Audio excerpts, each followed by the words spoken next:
Pension ഗുണഭോക്താക്കൾക്ക് ഈ മാസത്തെ സാമൂഹിക സുരക്ഷാ പെൻഷൻ വിതരണം പ്രഖ്യാപിച്ചതിന് പിന്നാലെ വീണ്ടും അറിയിപ്പെത്തി. മാർച്ച് മാസത്തിലെ പെൻഷൻ വിതരണം അവസാനിച്ച സാഹചര്യത്തിലാണ് ഗുണഭോക്താക്കൾക്ക് വീണ്ടും ആശ്വാസവാർത്ത എത്തിയിരിക്കുന്നത്. പുതിയ സാമ്പത്തിക വർഷം മുതൽ ഗുണഭോക്താക്കൾക്ക് കൂടുതൽ ആനുകൂല്യങ്ങൾ പ്രഖ്യാപിച്ചു.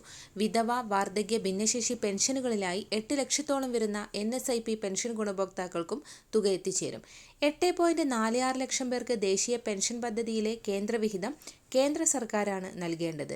ഇതിനു വേണ്ട തുകയും സംസ്ഥാനം മുൻകൂർ അടിസ്ഥാനത്തിൽ അനുവദിച്ചിട്ടുണ്ടെന്നും ഈ വിഹിതം കേന്ദ്ര സർക്കാരിന്റെ PFMS സംവിധാനം വഴിയാണ് ഗുണഭോക്താക്കളുടെ ബാങ്ക് അക്കൗണ്ടുകളിൽ ക്രെഡിറ്റ് ചെയ്യുക.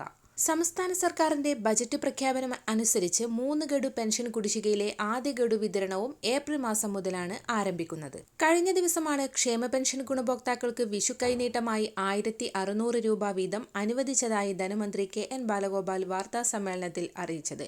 വിഷുവിന് മുന്നോടിയായി ഗുണഭോക്താക്കൾക്ക് പെൻഷൻ തുകയും എത്തിച്ചേരും. സാമൂഹിക സുരക്ഷാ ക്ഷേമനിധി പെൻഷൻ ഗുണഭോക്താക്കൾക്ക് ഏപ്രിൽ മാസത്തിലെ പെൻഷനാണ് വിഷുവിന് മുൻപ് വിതരണം ചെയ്യുന്നത്. ഇതിനായി 820 കോടി രൂപ അനുവദിച്ചതായി ധനമന്ത്രി KN ബാലഗോപാൽ അറിയിച്ചു. 62 ലക്ഷത്തോളം പേർക്കാണ് 1600 രൂപ വീതം ലഭിക്കുക. തിങ്കളാഴ്ച മുതൽ ഗുണഭോക്താക്കൾക്ക് പെൻഷൻ ലഭിച്ചു തുടങ്ങും. വിഷുവിന് മുൻപ് മുഴുവൻ പേർക്കും പെൻഷൻ ലഭിക്കുന്നത് ഉറപ്പാക്കാൻ ധനമന്ത്രി നിർദ്ദേശം നൽകി. 26 ലക്ഷത്തോളം പേർക്ക് ബാങ്ക് അക്കൗണ്ടുകളിലും മറ്റുള്ളവർക്ക് സഹകരണ സംഘം ഉദ്യോഗസ്ഥർ വഴി വീട്ടിലെത്തിയും പെൻഷൻ ലഭിക്കും.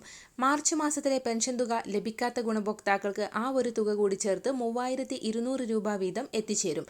ഏപ്രിൽ മാസത്തിൽ വിഷുവിന് മുന്നോടിയായി 1600 ഇതോടൊപ്പം തന്നെ ബജറ്റിൽ പ്രഖ്യാപിച്ചിട്ടുള്ള 1 ഗഡു ക്ഷേമ പെൻഷൻ കുടിശ്ശികയും ഏപ്രിൽ മാസം മുതൽ വിതരണം ആരംഭിക്കും. വിഷുവിന് അനുബന്ധിച്ചിട്ടുള്ള തുക വിതരണം പൂർത്തിയാക്കിയ ശേഷമാണ് കുടിശ്ശിക വിതരണം ആരംഭിക്കുക. എല്ലാവിധ സർക്കാർ അറിയിപ്പുകളും നിങ്ങളിലേക്കെത്താൻ ഈ ചാനൽ സബ്സ്ക്രൈബ് ചെയ്യുക.